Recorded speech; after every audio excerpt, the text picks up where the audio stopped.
Before we begin, I just want to say I didn't realize how much I was looking down at my script while I was recording this, so I apologize. Enjoy the video. Hi guys, welcome back to my channel. I'm your average dorm reader. Today I want to talk about how Marvel's Eternal should have been a show instead of a movie. This movie is a culmination of everything I dislike about the current Marvel franchise. It has too many characters. It's rushing the character introductions. There's these expositions that tell instead of showing us when it should be showing us instead of telling us. It doesn't utilize its time, resulting in the movie feeling too long.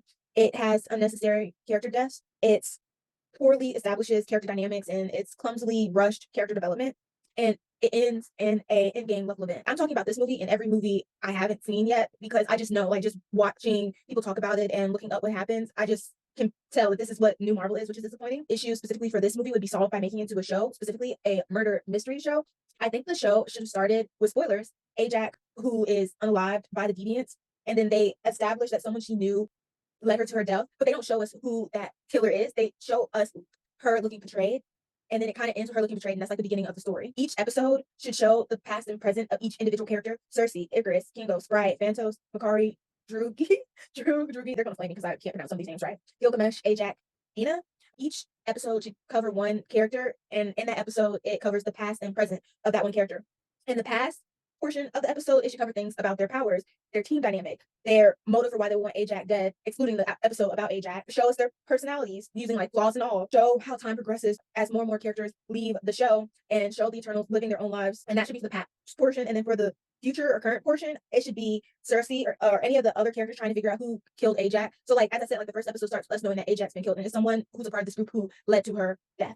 And so it should be them learning out about that fact and individually kind of searching. And I think Cersei being the main one who's actively looking, and while she's actively looking, she reconnects with some of the other people from the team, and they contribute what they know or understand to have occurred, and show that they still might have current motives for wanting her to be unalived. Show that along with the murder mystery that's happening, there's like some inconsistencies with what Ajak's been telling them or what they've learned from Ajak. So now that she's no longer here, they're starting to learn and uncover these things, and it's proving that something's not quite right. And then it establishes these characters in the modern world. So you, in the past portion, you see them in different time periods throughout their existence on Earth, and in this time, you see how their influences from the past influence how they act in the present, and kind of really show, like, make it feel like these are people who've lived a really long time on this earth. And it should reestablish or shift character dynamics based on what's happened in the past. In the last episode of the season, I think it should end with the other members discovering that it was Icarus who killed Ajak, similar to the movie. And it should end with Icarus looking at the camera slowly, and then his eyes slowly turning red with a tear rolling out of his eye and saying, "I did what I thought was best," and having the show end right there, and that be the end of season one.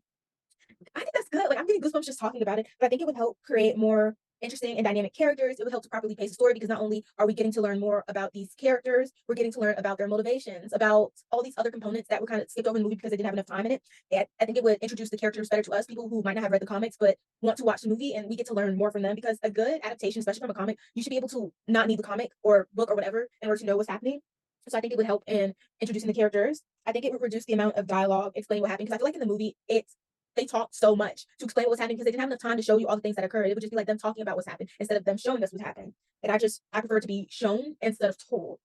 I think it would create the connection with movie Marvel fans who aren't familiar with these characters, to really be able to establish them properly. I think Phase One did a really good job of establishing a connection with Marvel fans, because the Avengers wasn't like the biggest portion of Marvel. Like X-Men and the Fantastic Four, I remember growing up and seeing more of their comics and seeing more people like those comics. And then when they made the Avengers and they were able to properly establish these characters over the course of years, then we were able to connect with them, and now they've risen to prominence, especially in Marvel's comics and in their movies. But I think something similar can be done here. And I think it gives time for their story to grow and have the room to grow without it feeling so cramped. I think it would be interesting to figure out, what did Icarus find out? What caused him to do the things he did? What happened to the motives of the other characters? I think it would just be more of an interest to witness, and it'd be really engaging. And it would also get rid of one of the stupidest Marvel deaths in history. Icarus, spoilers, flying into the sun at the end of Eternals literally made less than zero sense to me, because I'm just like, he got caught, and then they explained that there was another way, and he flew to the sun. It's like, that's it.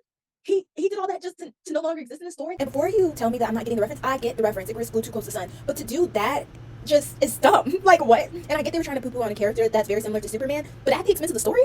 There was so much you could have done with them. I was so surprised, because Marvel really likes hanging on to the characters for as long as possible. So to get rid of a character so quickly in the beginning of the story made so little sense to me in the grand scheme of the narrative that could have been created.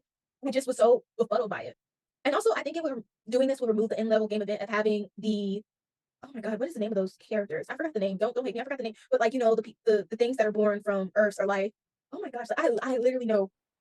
I cannot look at my notes. I, for the life of me, did not write it down, and it's been so long since I wrote the script. But those characters, I'm gonna include an image here and their name, but it would prevent that end game level event with that character, because I feel like incorporating that, especially in the same world as the Avengers and everything that's happened with the Avengers, it just wasn't the right time to add that. Plus, I feel like they're not going to do anything with it. Maybe they have in the more recent Marvel movies, but I feel like incorporating that just didn't make sense because this is another end game level event. And we're just now learning about these characters and it's not properly introduced to us. Like we haven't had years to really think about it and be shown the progression of how they're trying to fix this problem or the progression of them trying to learn about this problem is like right there. First introduction to these characters, going over everything, the world might be ending. And now it's just like, oh wow, no, no. And I think in doing this and separating it, not mentioning anything related to Marvel franchise within this movie world or Marvel Cinematic Universe for Earth I'm sure I'm a Marvel movie fan. I just have to take a break from it, so the information isn't fresh on my mind. But the Earth that the Avengers exist on, I think separating it from that and utilizing that there is this larger universe that exists that doesn't have to adhere to this one overextended storyline that's been occurring, and trying to remove it from this overarching storyline. You can do more interesting things, like you can incorporate characters from the comics that aren't connected to the Avengers. Like you can do more stuff, like the Multiverse of Madness, do stuff that shows characters in different ways or shows new characters without it being tied to these OG existing characters who existed from like phase 1 to phase 5, I believe. And I think that would be really dynamic and setting it apart and being able to make movies and shows off of it that aren't dependent on whatever's happening in the cinematic universe that Marvel has going on right now. But this is just my opinion. If you think it would have been better as a show, let me know. I know Marvel fans are kind of feral and they defend their franchise tooth and nail, but I just think this was an interesting idea that could have done justice to these characters and to the story that they were trying to do. And I don't think this is a bad movie at all whatsoever, but when you connect it to Marvel Cinematic Universe as an entirety and the adherence to the Marvel formulaic structure that they have going on, I feel like more or something different could have been done that really would have set this movie apart because it's visually stunning. I just wish that the same can be said for the story and the characters and everything else. Let me know what y'all think, or don't if you're mad. But don't forget to like, comment, subscribe. Don't forget to follow me on all my social medias, Instagram, TikTok, YouTube. And I hope y'all have a fun